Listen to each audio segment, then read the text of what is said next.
Where is the other student, please? I can see only two students, so we are waiting for you guys for to join and we can start our class. Can you please inform your students to kindly log in and so we can start class? Thank you.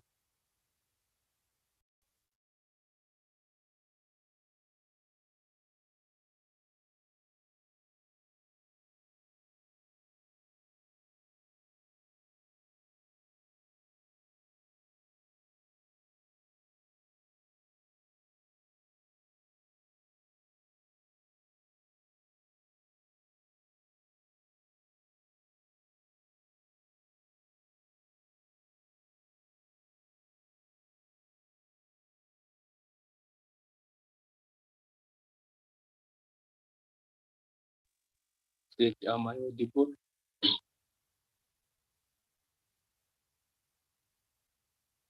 Hello.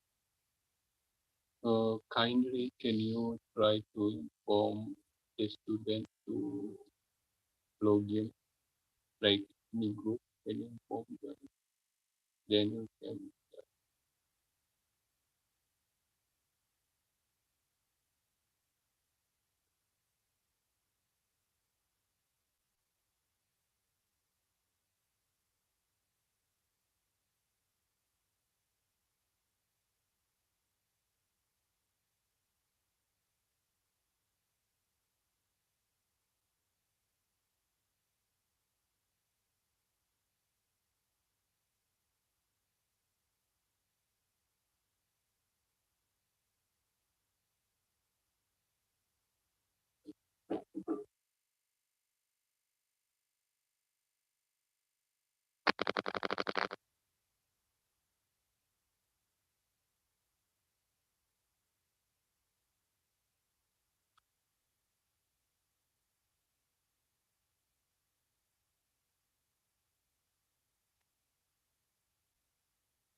I want to ask all students who are present here, make sure that you are a student from PG or Masters applicants. And I can see Nzayituriki Julian, Giramahoro Chi, Iradukunda Emmanuel, Jean Damour NI, gutanga igihe urwego konsi willy. So I want everyone to make sure that is a student who applied for master student, like master degree students. They are the one who's supposed to join this class.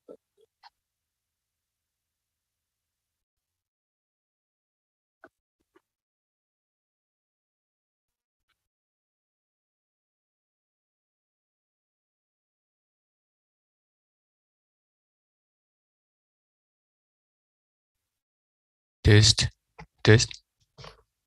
Am I audible?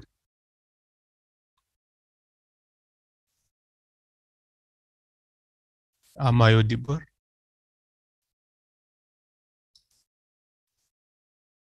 Thank you.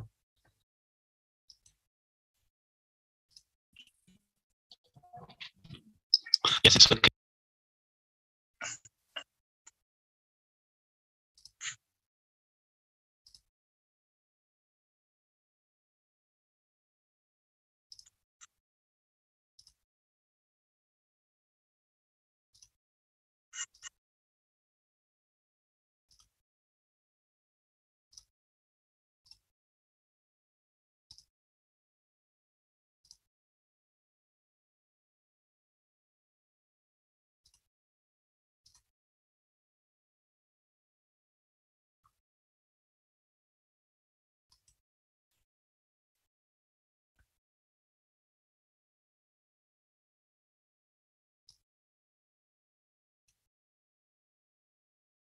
we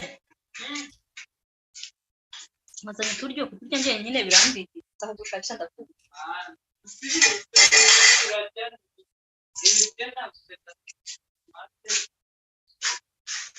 turaryaho wumve biraryoha.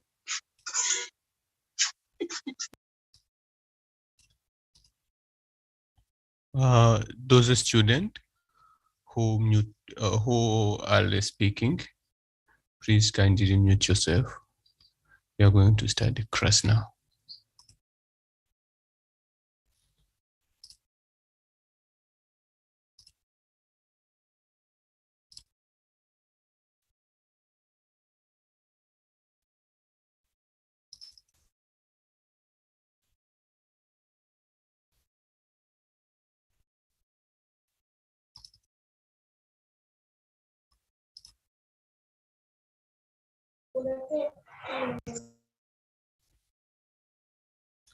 Giramahoro, please mute.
Good afternoon, each and everybody.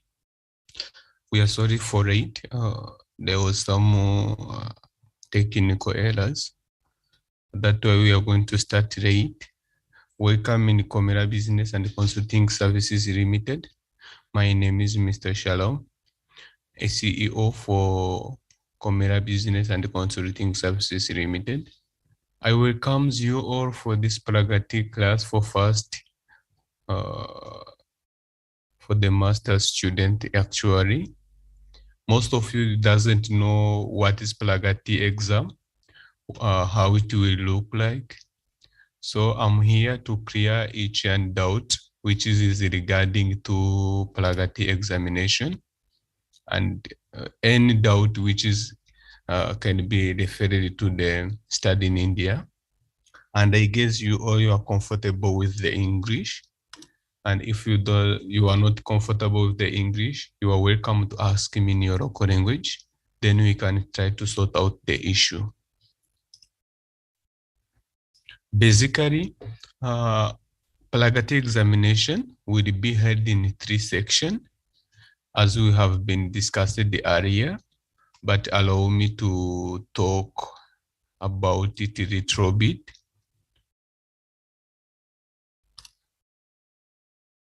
PRAGATI examination will be in 3 sections. Section one is verbal listening. This verbal listening will be including the reading comprehensions, fill the brackets, grammar, paragraphy comparisons and inferences, parajumbles, analogies, antonyms, synonyms, one-word substitutions, sentences, collections, idioms, and phrases. This part of verbal reasoning test will be based on English. Is 100% English, grammar, filling brackets, something easy. And the second part will be quantitative aptitude. This quantitative aptitude will be including algebra, averages, equations, linear, quadratic, geometry, highest common factor and lowest common multiple, number systems, partnerships, percentages, progressions, arithmetics, geometry, profit and loss, rations, and proportions as well, time and speed, distance, work and time, and interest. So this quantitative aptitude test will be out of 25 marks, while the verbal will be out of 40 marks. The last part, it is logical part or logical reasoning, which will be including seating arrangement, Brady relation, direction of sense, series, sequencing, syllogism, Venn diagrams, ranking, puzzles, coding and decoding. So it means this logical reasoning is something to which need to make a sense or to put in it logic, and it will be out of 25 marks. Coming to the mode of examination, examination will be conducted online, of course. We will talk about which kind of laptop you should be having, features and everything.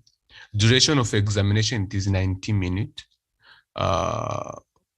Types of the question, it is multiple choice. All question are multiple choice, and the medium of question paper, it is in English.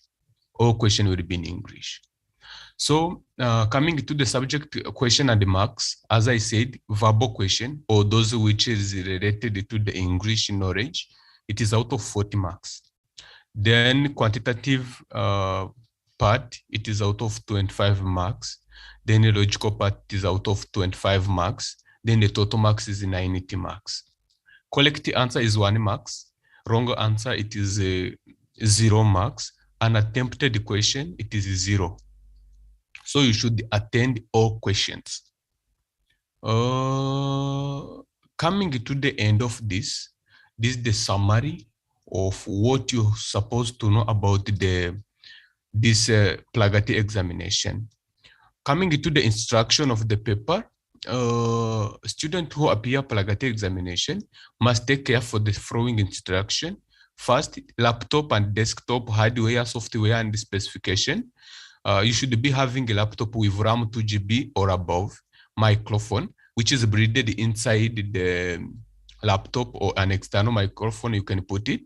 Web camera, which can be having minimum resolution of 640 into 480. Webcam may be internal or can be external as well.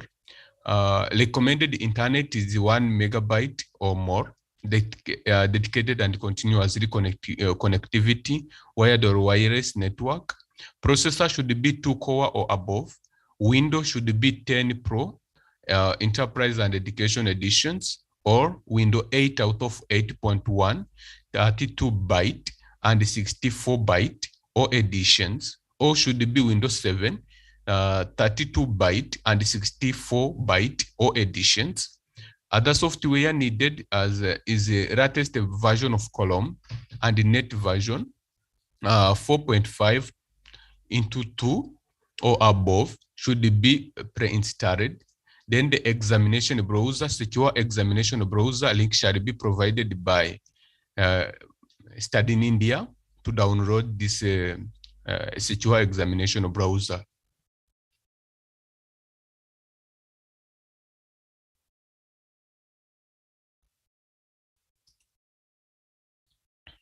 One minute.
I'm so sorry for disturbing. We can continue.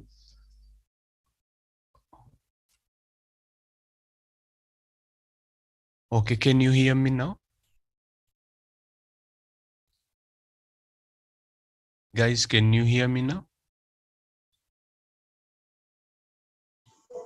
Yes, we are getting you. Great.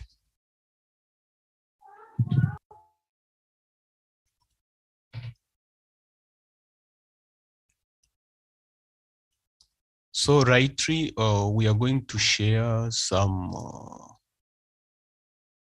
first class, right? Because we done the briefing introduction about the PRAGATI examination. And if someone has doubt regarding to PRAGATI examination, please do ask me.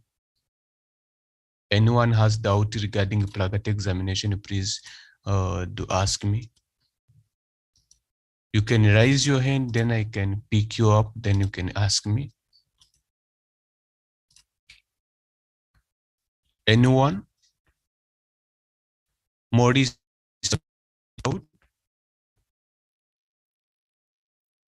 No question I have. Great. So we are going to continue our first lecture. We will be trying to finish 2-3 questions. We are starting from verbal part, and kindly allow me to welcome the professor to talk about this verbal part. Okay, pay attention in class and make it harder as it is. Okay, thank you.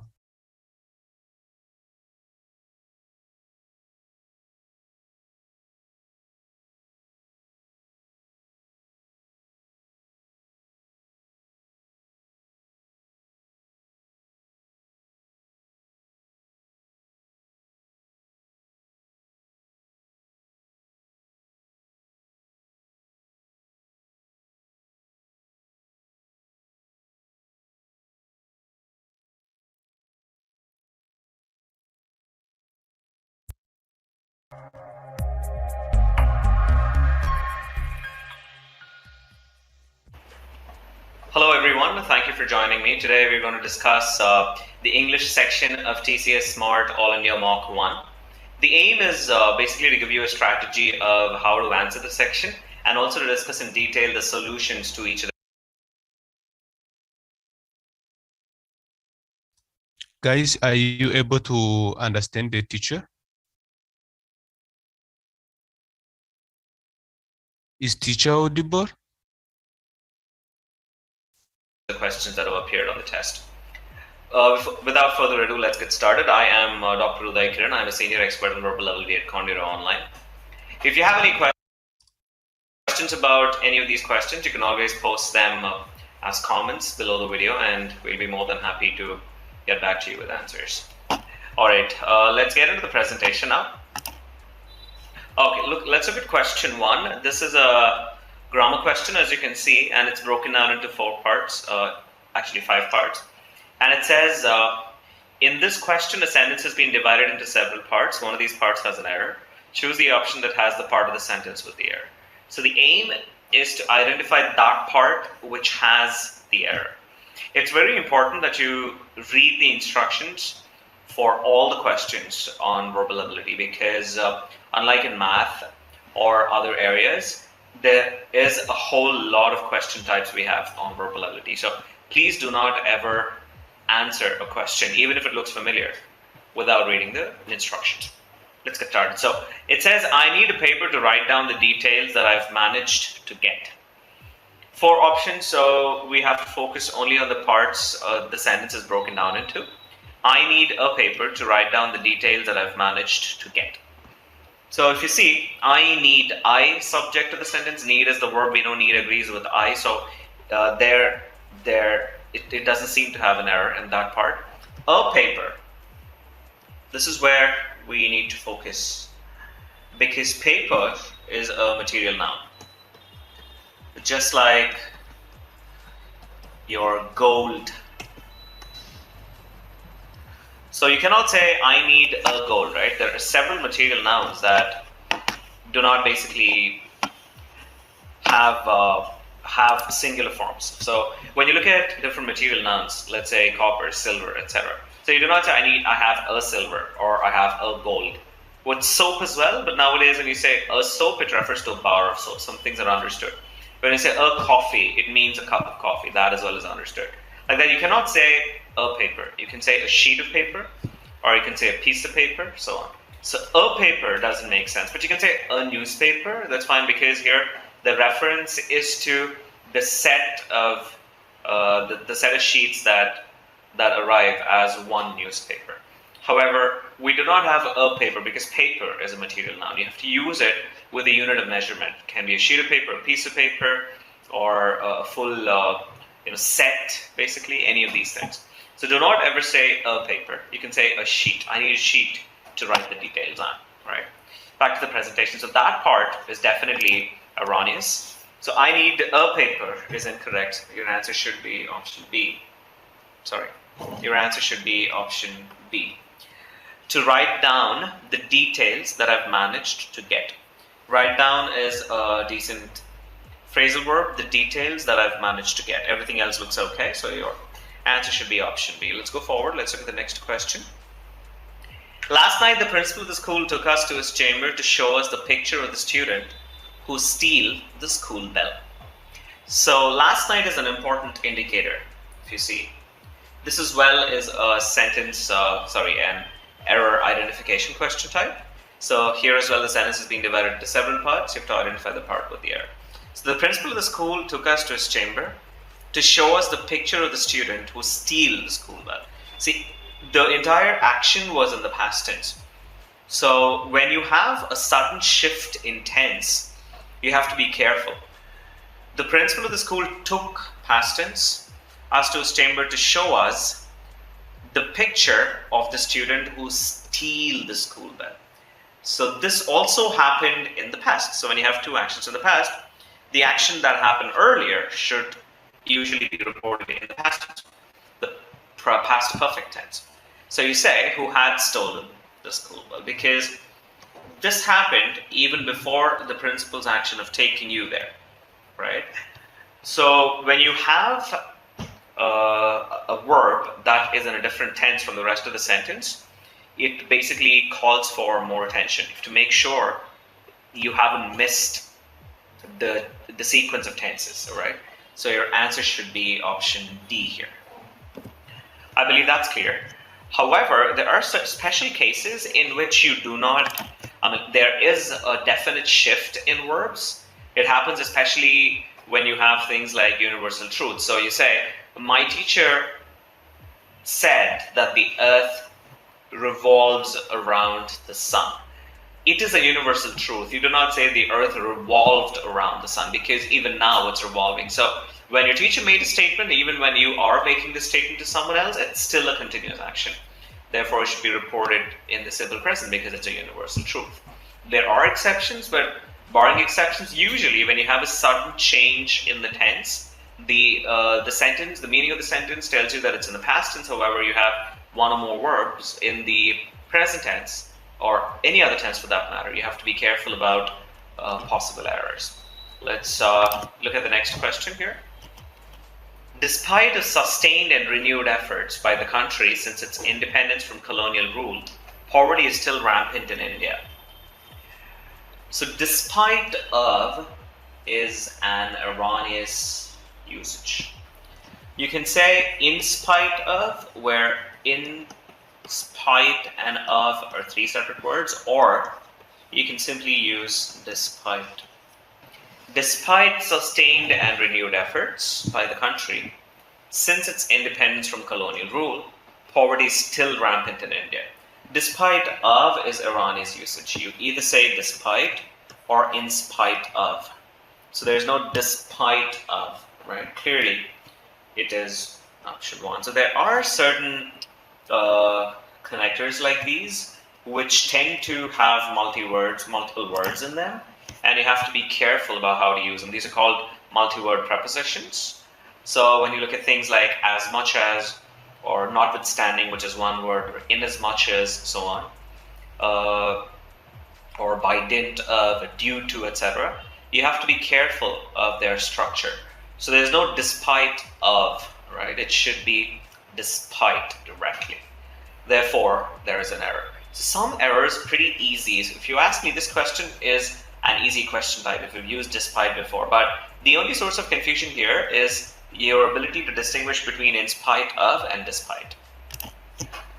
Let's go to the next question.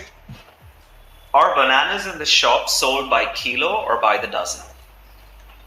So are, bananas is the plural, so are tells you that there is a plural word, right next to it is fine. In this shop sold by kilo or by the dozen. So you're asking a question, and there are two things here on either side of or. You have to make sure they're parallel in one way. Besides, when you use by to indicate the unit of measurement, it always takes a the, by the kilo or by the dozen. This is a slightly old-fashioned usage, but it is still considered very formal. So you should use by the kilo. You can say by the dozen, you can say by the gram, you can say by any unit for that matter, by the any unit for that matter. By can also be used with duration, with times of the day, or by the night. You can say things like owls hunt by the night, etc. By has several meanings. Prepositions are pretty versatile. So a good thing for you to do would be to prepare a list of common prepositions and look at them at dictionary entries. The dictionary gives you the entire list of uses. So if you take by, for example, you talk about you swear by someone, then you can say you live by a place, like you can say things like he lives by the seashore, so on. So you have so many uses of by, into, etc. Some of them slightly unconventional, slightly old-fashioned, traditional, that they've fallen out of use, but they can still appear on the tests. That's why we need by the kilo, right? Let's look at the next one. He's a smart boy, but he's not clever to solve this problem enough. If you look at the instructions, it says the sentence has a phrase or a part highlighted. Choose the most appropriate replacement for the phrase or part from the options given. So the part that's highlighted is this: not clever to solve this problem enough. So this enough is a very peculiar adverb in terms of the position that it takes. So you can say something is not enough when it is used as when it is used probably in that sense. But when in that fashion. When you talk about enough being an adverb, it always comes immediately after the adjective, not before. For example, look at this. He is very clever. But you do not say he is enough clever. You say he is clever enough. In terms of the position, enough is a pretty peculiar adverb. So you cannot say he's enough clever. You should say he's clever enough, especially as an adverb. Or he's not clever enough. So he's a smart boy, but he's not clever enough, should be the right way of paraphrasing this. Let's see. Option 1 says clever not enough. That's incorrect.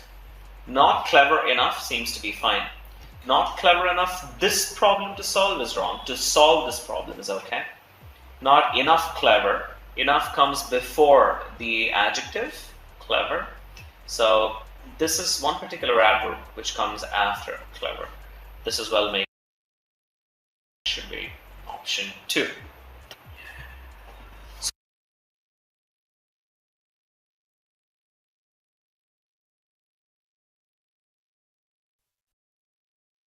Guys, I think I'm very audible. We are going to stop today's class. We're done with 5 questions, and I guess you enjoyed the class. We are sorry that we have been met with some difficulties while we were trying to join the class. For next time, we will start on time, and we will start from question number 6. And if we will give you also the time to ask a question from the next class, okay? So allow us to stop from here from this question number 5. Then from next time, we will start from question number 6. I guess no one has doubt, right?